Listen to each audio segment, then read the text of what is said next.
Uwo n'umurima w'igiterwa c'ikawa ungana na hegitari 31 watewe n'ishiramwe Kaneza uri ku mutumba Rurira ni mu ntara ya Kirundo. Ukurikirana iyo mirima avuga ko bitabiriye akamo katewe na leta kugira abenegihugu bijukire ico giterwa njabukamazi. Murazi yuko ikawa ari igiterwa njabukamazi.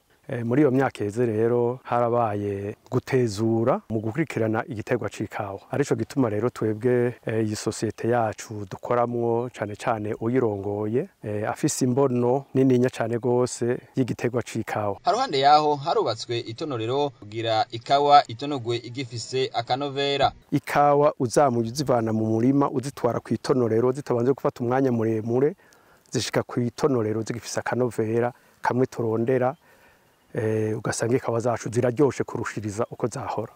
Abenegihugu barashimishwa n'uwo mugambi kuko abatari bake baraharonkeye akazi mu gihe bari bashomereye. Izi kawa zirafise akamaro kenshi cane kw'itwe bw'abakoresha uko zaduhaye akazi turaronka ivyo dusahiriza imiryango yacu. Muri wa mugambi wo gukwiragiza igiterwa c'ikawa hose mu gihugu, abarongoye iryo shiramwe bavuga ko bariko barawushira mu ngiro aho bafise imirima y'ikawa mu ntara zitandukanye, nko mu ntara ya Ruyigi bahafitiye hegitari 45, Karusi hegitari 21, Kayanza hegitari 10 hamwe ni Muyinga bahafitiye hegitari 8.